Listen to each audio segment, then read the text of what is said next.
오늘 오전에 하나님 말씀은 시편 37편 1절부터 7절입니다.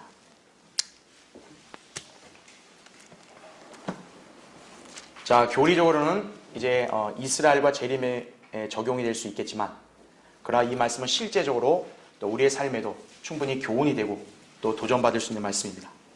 자, 거기 37편 1절부터 7절 읽겠습니다. 행악자로 인하여 초조해하지 말며 죄악을 행하는 자들을 시기하지 말라 하죠. 이는 그들이 풀같이 곧 베어질 것이며 푸른 나물같이 말라질 것임이라 하죠. 이게 악인의 말로예요. 자, 계속 보세요. 주를 신뢰하고 선을 행하라. 그리하면 내가 땅에 거할 것이요 진실로 그가 너를 먹이시리라. 또 주를 기뻐하라. 그리하면 그가 내 마음의 소원들을 내게 주시리라 하죠. 너의 길을 주께 맡기고 또 그를 신뢰하라. 그리하면 그가 이루어 주시리라 하죠. 그가 내 의를 빛같이 가져오시며 내 공의를 대낮같이 가져오시리라 하죠. 주 안에서 쉬고 인내하며 그를 기다리라 하죠. 자기 길에서 번성하는 사람, 곧 악한 계책을 성사시키는 사람으로 인하여 초조해하지 말라, 이렇게 말씀하고 있죠. 우리가 현재 이 세상을 살다 보면 온갖 불의와 악한 일들에 직면을 많이 하죠. 정말 선한 양심을 가진 그리스도인들이 그걸 목도했을 때는 참 너무나도 이해하기 어렵고, 때로는 참 견디기도 지치고, 때로는 참 이렇게 좌절이 될 때가 있죠. 그러지 마라 이거죠. 우리는 주 안에 있는 사람들이다 이거죠. 하나님 말씀대로 이루어지는 것이죠. 그렇죠? 자, 그래서 오늘 설교의 제목은 악에 넘어지지 않으려면, 이런 제목으로 말씀을 전하겠습니다. 이 세상은 선과 악, 진리와 거짓, 공의와 불의 등이 상존하고 있습니다. 그러나 세상은 선이나 진리보다는 악과 거짓의 영향력이 더 막강하게 펼쳐지고 있습니다. 분명 인간들의 양심과 이 도덕적인 증거는 선과 진리, 공의와 정의 등이 옳다고 얘기하지만, 세상은 오히려 거짓과 불의, 위선이 판을 치고 있는 실정이다 이거죠. 그 이유는 어둠의 세력이자 악의 화신인 사탄이 이 세상을 관장하고 있기 때문입니다. 여러분이 잘 아셔야 돼요. 지금 세상의 통치자와 신은 마귀예요. 지금은 일시적으로 사탄에게 그 권세가 허락된 것이다 이거죠. 그러니까 세상 체제는 지금 마귀가 만들고 또 그를 관장하고 있는 것이에요. 자, 세상에 살고 있는 인간들, 선하고 의로운 것인가 이거예요. 세상 교육과 학문이 가르치는 가장 가증스러운 거짓말은 인간이 만물의 영장이라는 것이에요. 하지만 성경은 이 세상만을 악하다고 규정한 것이 아니라, 요한일서 5장 19절, 갈라디아서 1장 4절에 나오듯이요, 세상을 악하다고 하지만 그것만이 아니라 세상 인간들도 죄인들이요 거짓말쟁이임을 선언하고 있습니다. 로마서 3장 4절, 10절, 23절 등등에 나온다 이거죠. 이런 인간들이 모여 사는 세상은 불합리할 수밖에 없는 거예요. 특히 우리 이성으로 이해할 수 없는 상황은 바로 부정과 불법, 불의를 저지르는 악인들이 오히려 번성하고 민중들 위해 군림하면서 호의호식하는 행태다 이거죠. 자, 우리 이성으로 참 이해하고 받아들이기 어려운 일이에요. 러시아는 푸틴이 집권한 이래로 명실상부 독재 국가로의 위용을 뽐내고 있습니다. 이제 곧 대선이 끝날 텐데 푸틴의 집권은 기정사실이고요. 그가 5선에 당선이 되면 무려 30년을 집권함으로써 악랄한 치리자였던 스탈린의 집권 기간을 뛰어넘게 되는 것이에요. 스탈린은 생애 29년을 독재를 했는데 이제 푸틴이 그걸 추월하는 거예요. 그리고 그는 다음 대선까지 지금 출마할 수 있도록 발판을 마련했다 이거죠. 만약 그렇게 되면 84세가 되는 2036년까지 집권 기간을 연장할 수 있다고 합니다. 그는 자신의 권력을 위해서 경쟁자들을 비밀리에 다 죽였고요. 자신의 야욕을 위해서 서방 국가들을 위협하며 우크라이나를 위시하여 온갖 전쟁으로 위협을 행사하고 있습니다. 게다가 그는 악의 축인 북한 김정은 정권과 긴밀한 관계를 맺으면서 각종 무기들을 거래하고 북한 경제의 물꼬를 터주려고 하고 있는 것이, 자기들이 속한 유엔이라는 집단은 북한 경제를 제재하고 있잖아요. 근데 러시아는 아주 뻔뻔하게 경제 물꼬를 터주는 거예요. 그러니까 김정은은 더더욱 공포 독재 정치를 펼치면서 우리 동족을 계속 압제하려고 할 것이다 이거죠. 어디 이들 뿐이겠습니까? 모슬림 국가들, 특히 급진적인 이란이나 하마스 같은 악의 세력들은 여전히 만행을 저지르면서 도처에서 횡행하고 있는 것이, 우리나라도 총선을 앞둔 시점에서 온갖 범죄자들이 법의 엄중한 질서와 국민의 정서를 무시하고 뻔뻔하게 국회에 진출하려고 편법을 쓰고 있는 거예요.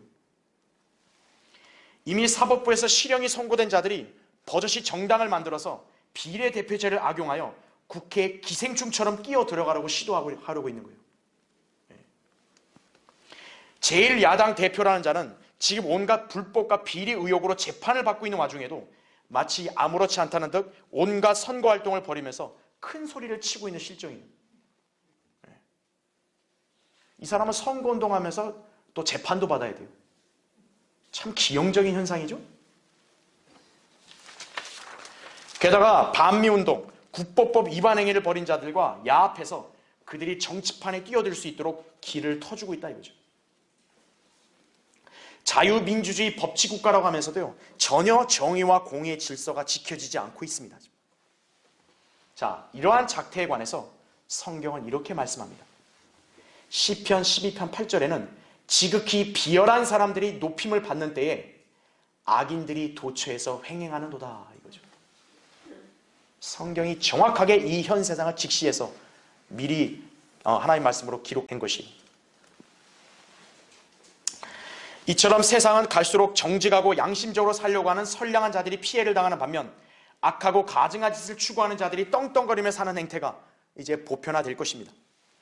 성경은 의인이 권세를 잡으면 백성이 즐거워하나 악인이 지배하면 백성이 탄식하느니라. 잠언 29장 2절에 그렇게 말씀하고 있는 거예요. 이러한 현상이 만연하는 세상에 무슨 소망이 있겠는가 이거예요. 그렇죠? 그러나 그리스도인들은 이런 세상 실체를 잘 알기 때문에 어떤 악한 일들을 직면하게 됐을 때요, 우리는 초조해하거나 낙담할 필요 없다 이거죠. 어차피 우리는 이 세상이 본향이 아니에요. 세상은 성경 말씀대로 멸망할 테지만 우리는 주 안에서 안전하며 진리를 따르는 삶은 영원히 기억될 것이다 이거죠. 요한일서 2장 17절에 그렇게 약속하셨다 이거죠.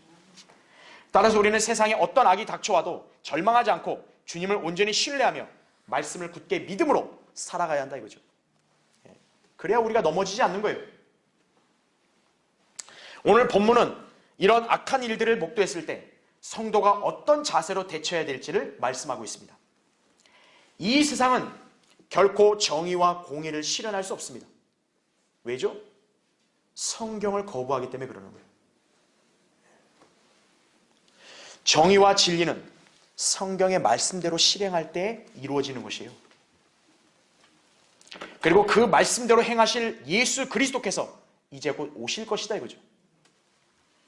그때 그분께 인정받고 주님과 영광스러운 유업에 동참하게 될 사람은 바로 성경대로 믿는 그리스도인임을 알아야 된다 이거죠. 지금 불의와 불공정이 판을 치는 이 세상에서 우리 그리스도인들은 결코 인정받을 수 없어요. 오히려 비난과 조롱과 멸시를 당할 거라고요. 그러나 그건 잠시뿐이에요. 이제 주님이 오시게 되면 이 세상은 완벽한 의와 화평과 공의가 실현되는 것이에요. 그때 주님과 함께 영광스러운 유업에 참여하고 같이 영광을 누리게 될 사람들, 신실한 그리스도인이라는 점을 알아야 돼요. 그 점을 안다면 여러분은 지금 비록 이해하지 못할 상황과 또 불의하고 악한 일들을 직면했어도 믿음과 인내로 능히 이겨내시고 더욱 주님을 신뢰하면서 하나님의 말씀대로 이루어질 것을 확신하고 담대하게 처신하면 되는 것이에요.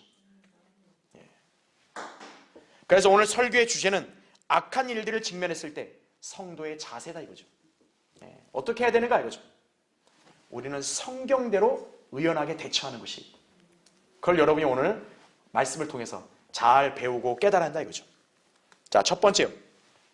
죄악을 행하는 자들을 시기하지 말라 이거죠. 자, 오늘 거기 1절과 2절 보십시오.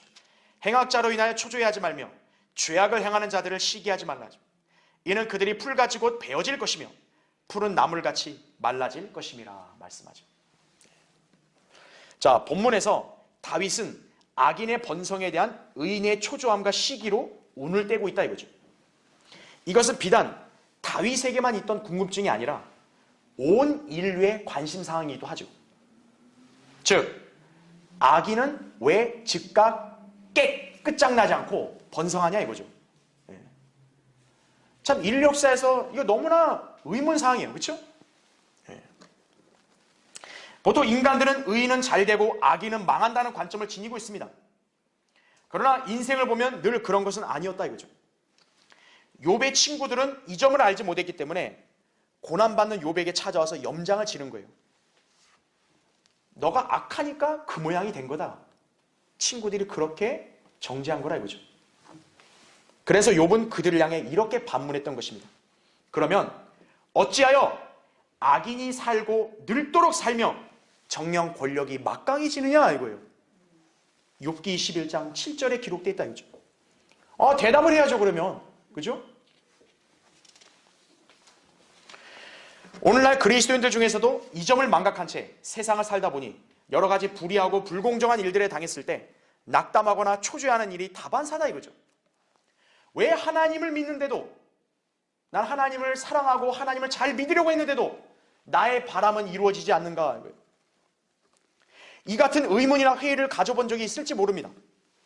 자신의 주변의 불신자들은 가정도 평안하고 사업도 번창하고 자식들의 인생도 형통하고 자기 노후도 잘 준비되는 모습과 비교해서 자기의 생활 형편이나 인생의 계획은 한없이 초라해 보인다고 여길 때 그 성도는 이제 시험에 빠지는 거죠.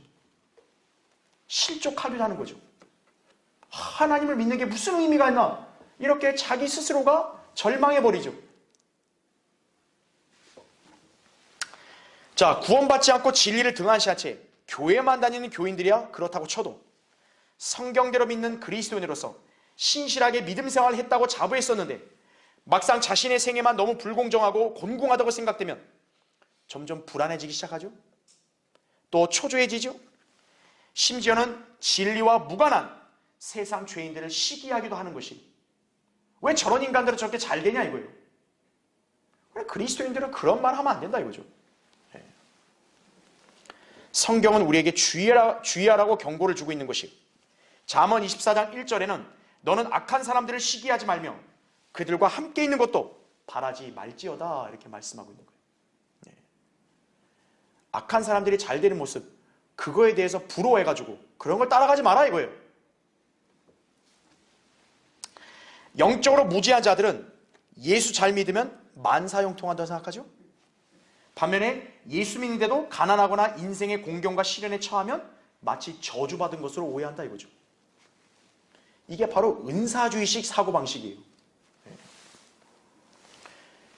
특히 성경대로 믿는 교회를 평가할 때 그 교회 다니면서 경제적 수준이나 건강, 행복 등이 즉시 나타나는지를 보는 사람만큼 어리석은 자도 없다 이거죠. 이 교회가 옳다고? 그럼 다니면 즉시 바로 그냥 복이 불러 들어와야 된다 이거예요. 그렇게 생각하는 사람이 있다 이거예요. 그건 착각한 거예요. 자, 교회 다니지 않고 절간에 다니거나 조상에게 제사를 지내는 이런 우상숭배자들, 그 사람들이 교회 다니는 사람들보다 더 잘 사는 경우가 많아요. 그렇죠? 그거 어떻게 설명할 거예요? 하나님이 우상보다 약한 거예요?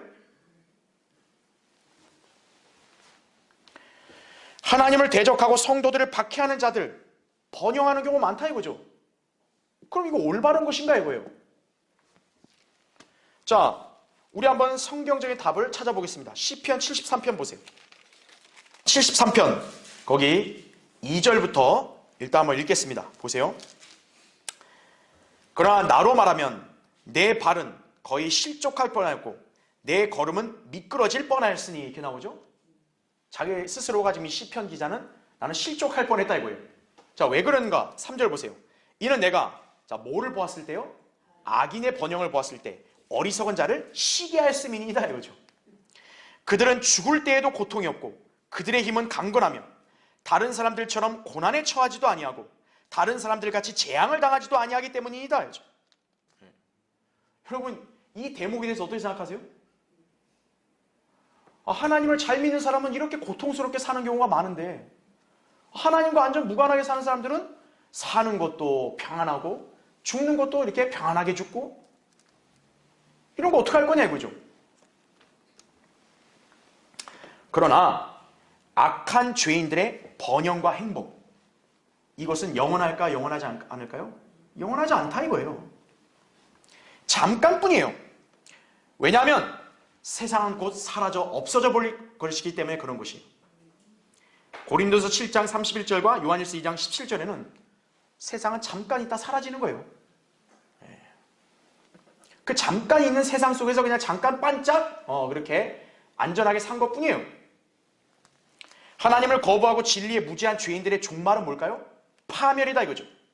자, 그 부분을 여러분 73편 거기 16절 보세요. 내가 이것을 알려고 생각하자 그것이 내게 너무 고통스러웠는데 내가 하나님의 성소에 들어가서야 그들의 종말을 깨달았나이다 이거죠. 자, 이 사람은 결국 깨달았기 때문에 실종 안 한 거예요. 그렇죠? 보세요. 확실히 주께서는 그들을 어떻게 뒀대요? 미끄러운 곳에 두셨으며 주께서 그들을 파멸에 던지셨나이다 이거죠. 어찌 그들이 순식간에 황폐하게 되었나이까? 그들이 공포로 완전히 멸절되었나이다 이거죠.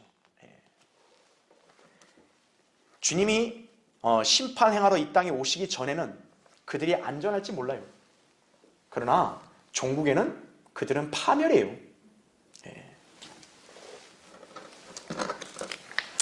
자, 하나님의 자녀는 행악자들로 인해 화내거나 불평하거나 부러워하거나 불행해하지 말아야 합니다.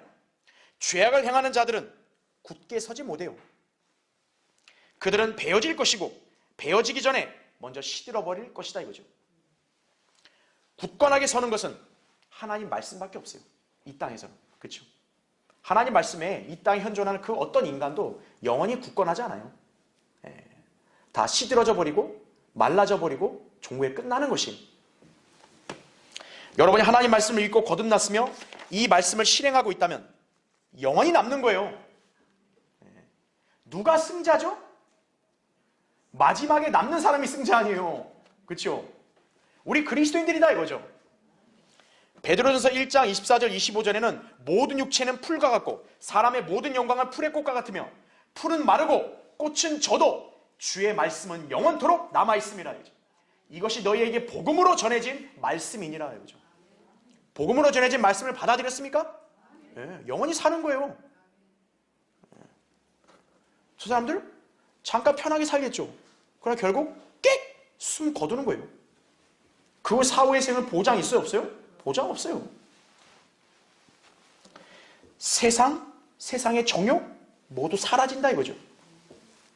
아주 휘황찬란한 건물 사라진다 이거죠. 하나님의 뜻을 행하는 자는 영원히 거하느니라 이거죠. 요한일서 2장 17절 말씀입니다. 하나님을 두려워하는 사람, 죄인들의 과거와 현재와 미래를 알기 때문에 그들을 부러워하지 않는 거예요. 그리고 그들에 대해서 초조해하며 자신에게 닥치는 고난으로 부당하고 억울하다 해서 하나님의 처사를 의심하지 않아요. 절대로. 구원받은 의인과 구원받지 않은 죄인의 마지막은 극과 극이다 이거죠. 잠언 23장 17절 18절에 이런 말씀이 있어요. 잘 들어보세요. 내 마음으로 죄인들을 시기하지 말고 온종일 주의 두려움 가운데 있으라. 이는 분명히 마지막이 있겠고 또 내 기대가 끊어지지 아니할 것임이라 이렇게 말씀하고 있는 거예요. 구원받고 말씀대로 주님을 섬기며 신실하게 생활한 성도의 수고는 헛되지 않습니다. 고린도서 15장 58절에 약속하죠.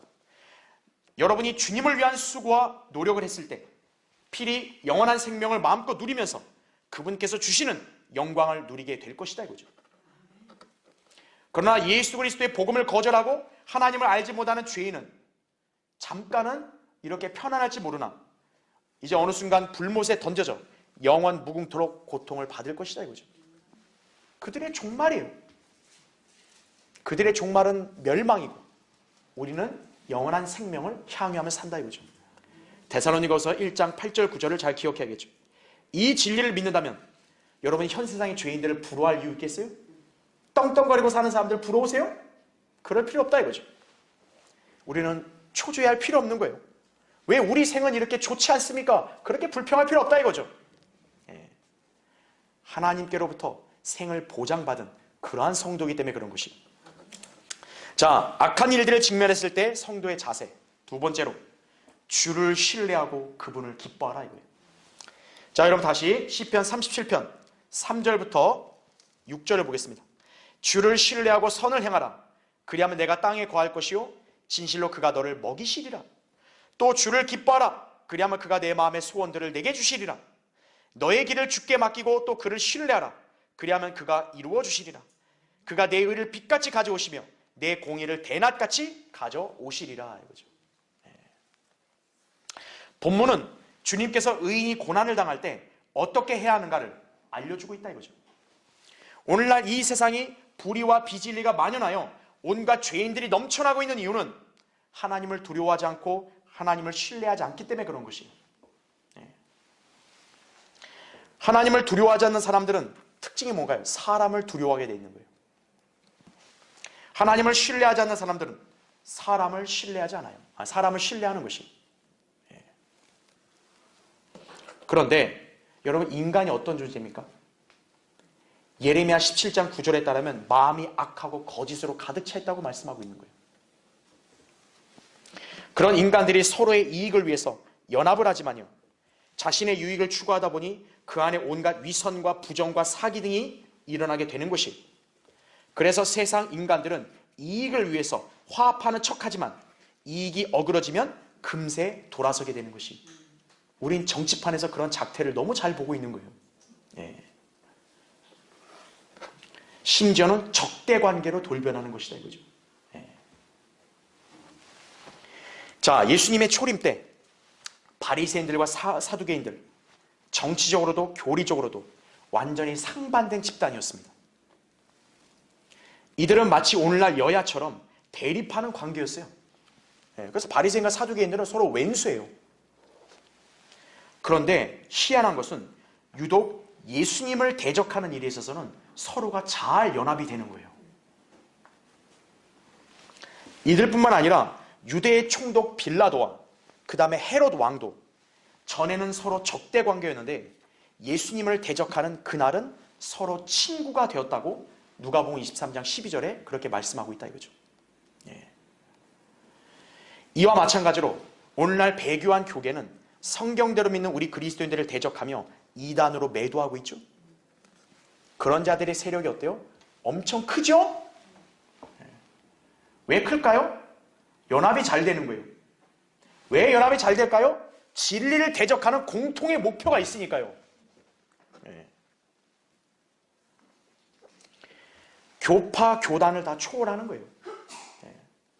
그래서 심지어 다른 교단의 교회 크게 괴념치 않는데 성경대로 믿는 교회만큼은 막 그냥 난리를 치는 거죠. 안 된다고, 이 교회만큼은. 다른 성경 괜찮다고 호의적으로 수용하는데 한글 킹제임 성경만큼은 안 된다 이거예요. 바로 그거예요.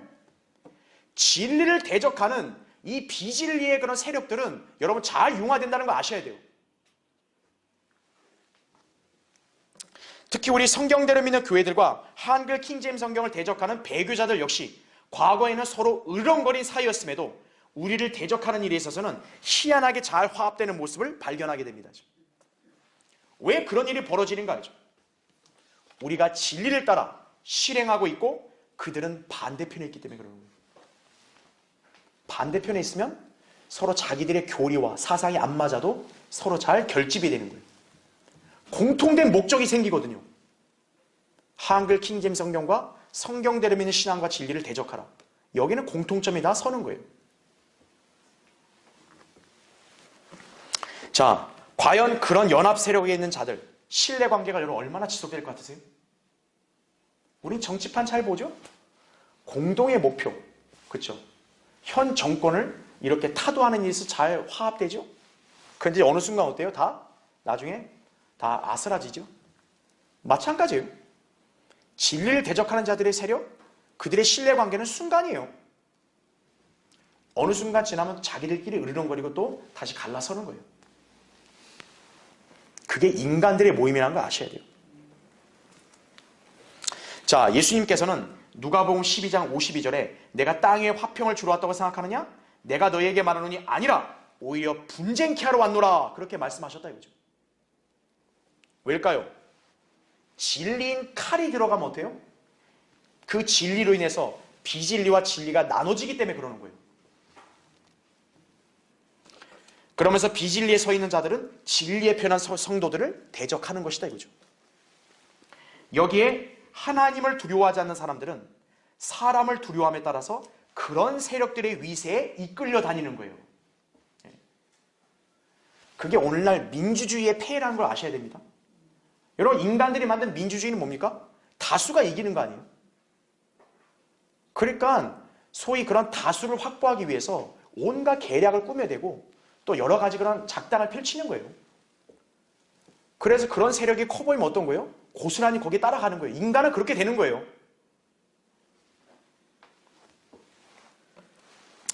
주의하십시오. 그런 사람들이 마치 세력이 큰 것처럼 보이지만 실상 그들의 길은 멸망으로 인도하는 넓은 문을 지닌 길인 것이에요.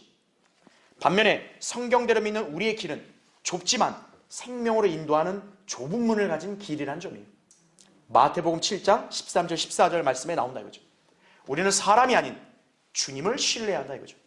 예레미야 17장 7절에 그렇게 말씀하죠. 그렇죠?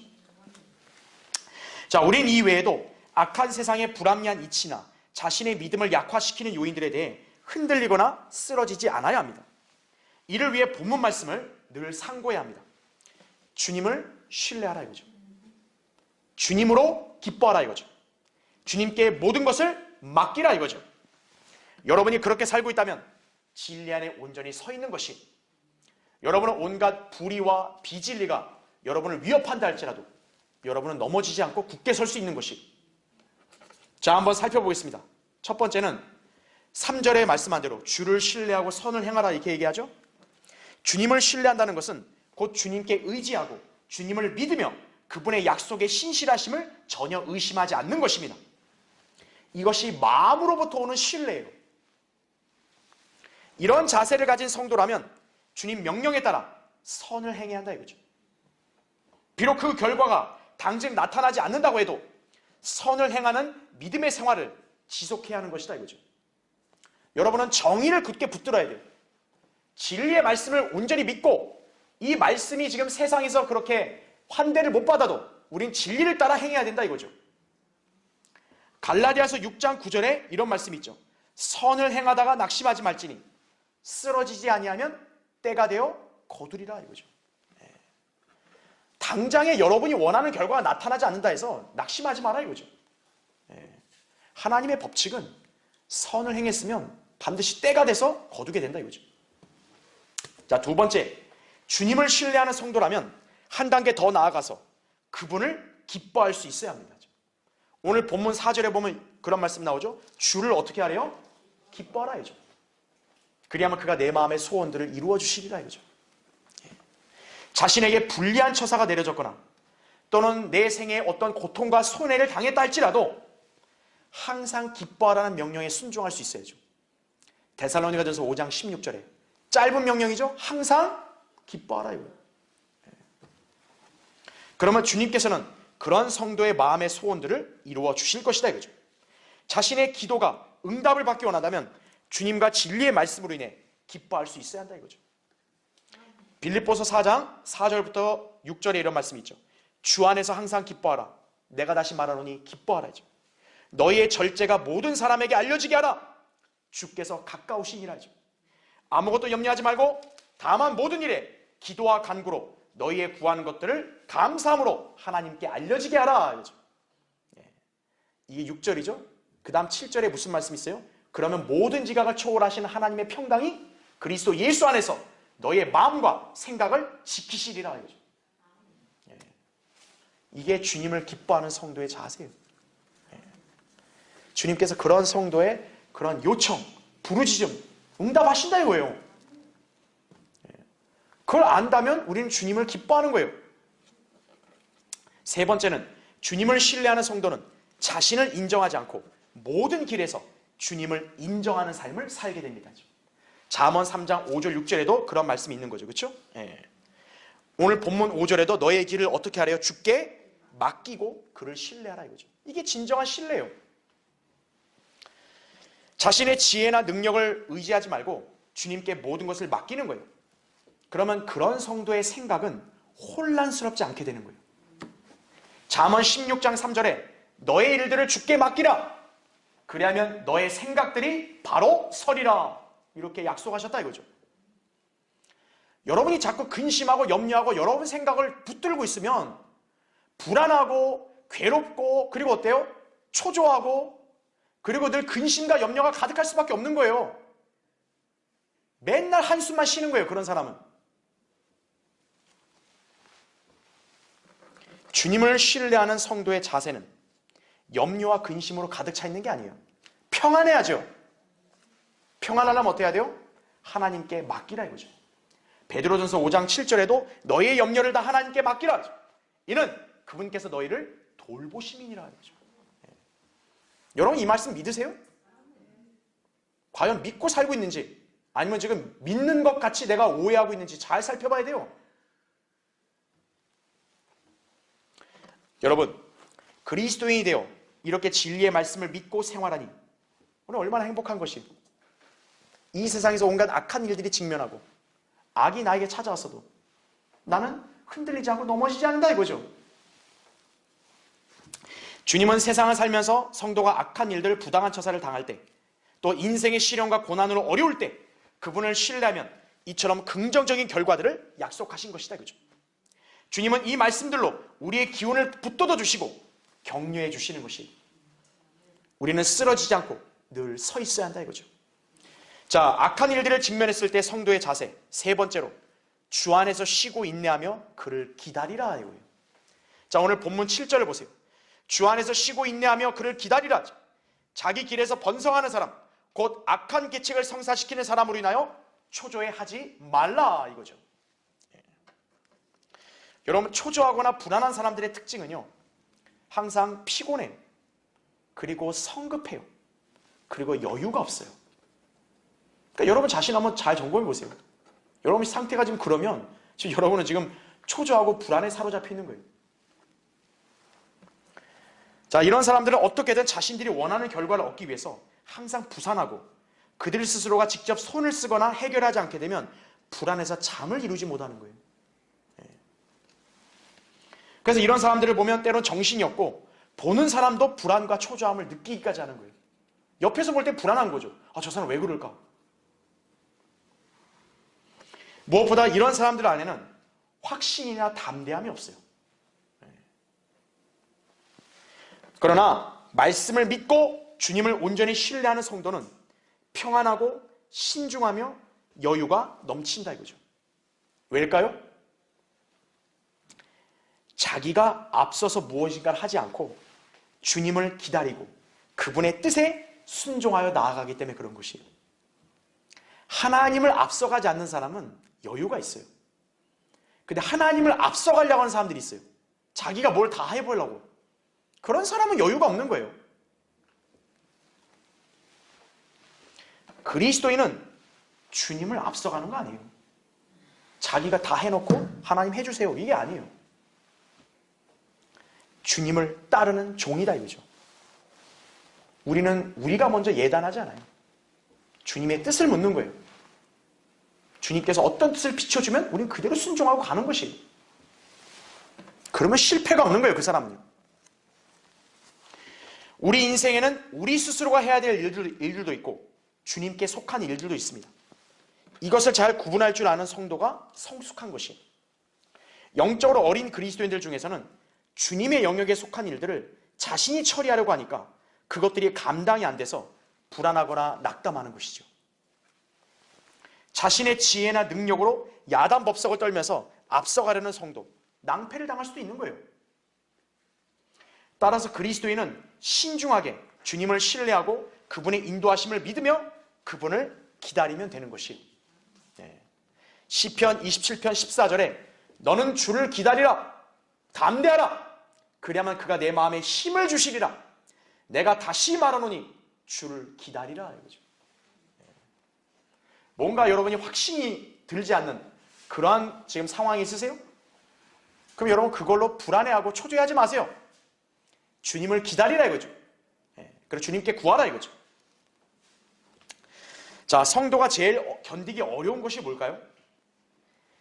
자신은 신실하게 믿음 생활하는 것에 비해서 복이 적다고 여겨지는 거죠.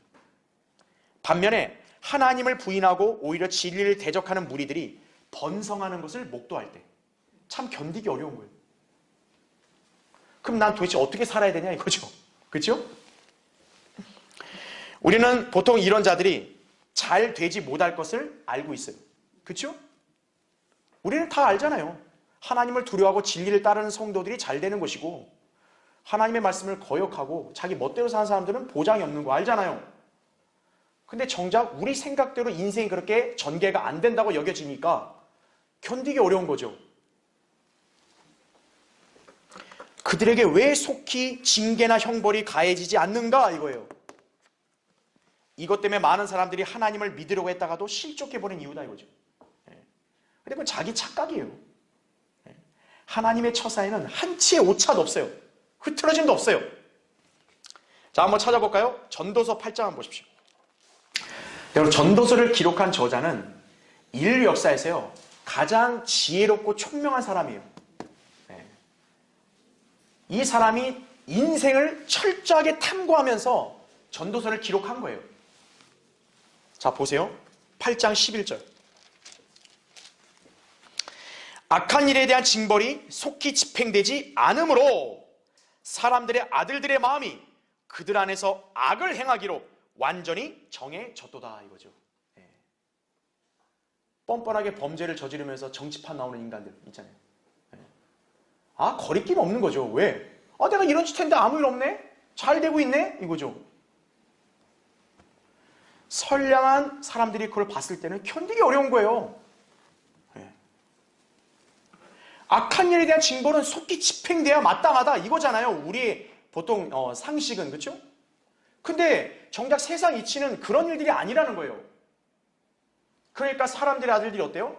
아예 속으로 이제 악을 내가 행하겠다 이게 작정을 하는 거죠. 왜? 어차피 이렇게 살 바에는 굳이 왜 선을 행하면서 그렇게 사냐 이거죠. 자, 진리에 무지한 자들이 세상이 공평하지 못하다고 착각을 하는데 그러다 보니 그들도 죄악 행하기를 서슴지 않는 것이. 어차피 악인이 바로 망하지 않으니까 자신도 악인처럼 온갖 쾌락과 정욕을 누리며 살아야 공평하다고 여기는 거죠. 그러나 착각하지 마라 이거죠. 여러분 12절부터 13절 보세요. 죄인이 100번 악을 행하고 그의 날들이 길지라도 하나님을 두려워하는 자들 곧 그분 앞에서 두려워하는 자들이 잘 될 것임을 내가 분명히 아노라 이거죠. 그러나 악인은 잘 되지 못할 것이며 그의 날들도 길지 못하여 그림자와 같으리니 이는 그가 하나님 앞에서 두려워하지 않음이라 이거죠. 여러분은 이 원칙을 잘 기억하셔야 되는 거예요. 순간의 형벌이 가해지지 않을 수 있어요. 그러나 결국은 어때요? 하나님을 두려워하는 자들이 잘 될 것이고 죄악을 행하는 자들은 한순간에 이제 망하게 될 것이고. 자, 오래전에 미국의 아이오와주에 자신이 무신론자라고 공언하는 한 농부가 있었어요. 그러니까 이 농부는 하나님 안 믿는다 이거예요. 이 사람이 한 침례교 목사에게 이렇게 편지를 쓴 거예요. 목사님, 10월입니다. 나는 저 아이오와주의 농부들 가운데서 제일 큰 은행 계좌를 갖고 있어요. 그러니까 부자란 얘기죠, 자기가. 그죠? 나는 일요일마다 일하고 일요일마다 씨를 뿌리고 밭을 갈았습니다. 이거죠. 그냥 비꼬는 거죠. 나 교회 안 가고 일요일마다 일했는데 이게 돈 잘 벌고 잘 살다 이거예요. 나는 일요일에 절대로 교회 가지 않았고 성경은 1년에 하루도 보지 않았다 이거죠. 그런데 나는 지금 가장 부자입니다 이거죠. 한번 설명해 보십시오. 이렇게 도전한 거예요. 여러분 어떻게 설명하겠어요? 자, 이 목사는 한 문장으로 이렇게 답했다고 합니다. 하나님께서는 10월에 결산하지 않으세요. 그 말이 뭘까요? 이 사람 10월 돼서 난 부자다 이거죠. 하나님은 당신 생각대로 결산하는 건 아니다 이거죠. 결산은 하나님이 정하신 때에 이루어지는 것이에요. 이제 최후의 심판 때 하나님 그렇게 하시는 거예요. 이 세상 도처에서 온갖 속임수와 편법을 행하는 자들이 막상 아무 일도 일어나지 않고 오히려 잘 살고 있으니 걱정 없다고 자만할지 모르나 하나님의 심판 앞에서는 어림도 없어요. 속임수와 탐욕으로 일관하는 정치인들, 관료들, 기업인들, 진실을 왜곡하는 언론인들, 교육자들, 종교 지도자들, 무엇보다 하나님을 두려워하지 않고 성경을 거부하는 죄인들 모두 그분의 심판 앞에서 영원한 멸망의 형벌을 받게 될 것이에요. 인간은 속일 수 있어요. 청문회 자리에서도 뻔뻔하게 속일 수 있어요. 법정에서 거짓말할 수 있어요. 그런데 하나님의 심판 앞에서는 거짓말이 안 통해요. 악인은 지옥으로 돌려질 것이요 하나님을 잊어버린 모든 민족들도 그러하리라. 그죠? 예외 없어요. 시편 9편 17절 말씀이라 그러죠. 악한 일들에 직면했을 때 그것에 보복하는 것은 성도의 몫이 아니에요. 악한 일들에 대해서 딱 이렇게 정확하게 심판을 이행하시는 분은 하나님이시죠. 우리가 심판하는 거 아니에요. 여러분의 믿음을 쓰러뜨리려는 악한 세력들, 믿음을 흔드는 여러 가지 시험들, 고난들, 또 여러분을 유혹하는 온갖 이단 종파들, 그런 자들로 인해 초조하거나 염려하지 마십시오. 그런 자들이 횡행하고 번성한다 해서 여러분 그것에 너무나 신경 쓰지 마십시오. 주님께서는 악인에게 고난당하는 우리 그리스도인들이 잘 견디며 그분을 신뢰할 수 있도록 독려하신다 이거죠. 하나님 말씀으로 우리 위로하신다 이거죠. 이것을 믿는다면 여러분은 담대하고 여유가 넘치며 화평 가운데 주님께 밀착하는 삶을 살 수 있는 것임을 알아야 합니다. 자, 결론을 맺겠습니다. 이 세상은 선보다는 악이, 진리보다는 거짓과 불법이 더 우세한 법이에요. 제가 아까 얘기했잖아요. 세상을 관장하는 자가 누구예요? 마귀예요. 마귀는 거짓말의 아비예요. 우리 그리스도인은 이런 세상에 속하지는 않지만 어쨌든 이 세상 가운데 살아가야 합니다. 그러다 보면 우리가 믿는 진리와 영적인 관점에 어긋난 일들을 겪을 때가 빈번하다 이거죠. 그렇죠? 양심적으로 도저히 이해가 안 되잖아요, 우리는. 그렇죠? 그럴 때 우리는 항상 본문 말씀을 기억해야 돼요. 이 세상에 기대하면 안 돼요. 세상은 우리의 신뢰 대상이 아니라고요. 여러분이 진리를 알게 돼요. 참되신 주 하나님을 믿고 신뢰하는 삶을 살고 있다면요, 참으로 복된 삶인 것이에요. 마귀가 관장하는 이 세상, 어떤 화평이나 진리가 여러분 존재할까요? 없어요. 총선, 지선, 대선 시즌이 다가오면 권력에 눈이 멀어서 빌붙으려는 자들이 온갖 아양을 떨며 가머니설로 국민들의 표를 호소하죠. 한 표 좀 달라고.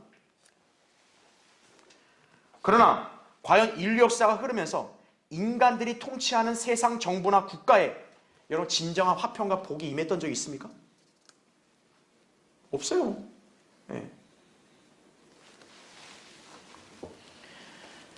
하나님을 멸시하고 죄악과 불의를 행하는 인간들이 치레하는 세상에는 화평이 없다고요. 이사야 57장 21절에 말씀합니다. 악인에게는 화평이 없다고 나의 주 하나님께서 말씀하시느니라 이거죠. 하나님과 진리를 대적하는 저 악한 자들이 세력이 많다 해서 여러분 저 사람들이 화평하고 행복할 것 같으세요? 아니에요. 진정한 화평은 만왕의 왕이요 만주의 주이신 예수 그리스도께서 다시 오실 때 비로소 온전하게 실현이 될 것이다 이거죠. 구원받은 성도들은 바로 그 주님과 함께 이 세상에서 통치하며 살게 될 것이다 이거죠. 다만 조건이 있어요. 여러분 신실하게 주님을 믿고 섬기는 삶을 살아야 돼요. 세상 사람과 똑같이 저 시류에 편승하고 세상에서 먹고 사는 그런 일만 몰두한 사람은 이러한 영광을 누릴 수 없어요. 사람을 의식하고 두려워해서 세상에 동화돼 버리고 세상에 편승한 사람, 그런 사람은 통치가 주어지지 않아요.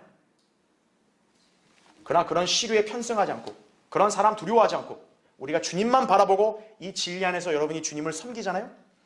여러분은 영원한 그런 생명뿐만 아니라 영광스러운 유혹까지 모두 보장받게 되는 것이에요. 그 날을 위해서 지금 이 현 세상을 우린 모두 진리를 위해 사는 것이에요. 우리 세력 적죠? 숫자 적죠? 주눅들 수 있죠? 그럼 우리 주눅 안 된다 이거죠.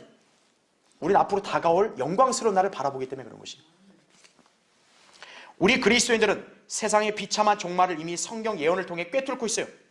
우린 세상 풍조나 정세가 어떻게 흘러가든 중요하지 않아요. 많은 사람들이 우리 신앙과 믿음에 대해서 뭐라 왈가왈부하든 우리 관심 없어요. 바른 성경의 진리를 믿고 온전히 순종하는 그 성도의 삶이 하나님께 인정받는 삶이에요. 그게 잘 사는 인생이에요. 하나님이 인정했으면 끝난 거예요. 자, 마지막 우리 시편 37편 보세요. 거기 23절 24절 보세요. 순간은 악인들이 우세한 것처럼 보이죠? 그러나 종국에는 하나님을 믿고 그분을 섬기는 신실한 성도들이 바로 이렇게 영광스럽게 사는 것이에요. 거기 23절 보세요. 선한 사람의 걸음은 자 누가 정해요? 주께서 정하시니 주께서 그의 길을 기뻐하시느니라 하죠. 그가 넘어져도 완전히 쓰러지지 아니하면 주께서 그의 손으로 그를 어떻게 한대요? 붙드신다 이거죠. 자 27절 보세요. 마지막. 악에서 떠나고 선을 행하라. 그리하면 영원 무궁토록 거하리라 이렇게 말씀하죠. 여러분이 진리를 믿고 사는 것이 얼마나 소중한지 확신하신다면 항상 그 길을 따라 주님을 섬기고 그분을 신뢰하고 이 신앙을 끝까지 견지하시기 바랍니다. 그럼 여러분은 어떤 악의 직면에도 넘어지지 않는 것이에요. 그렇죠? 자, 기도하겠습니다.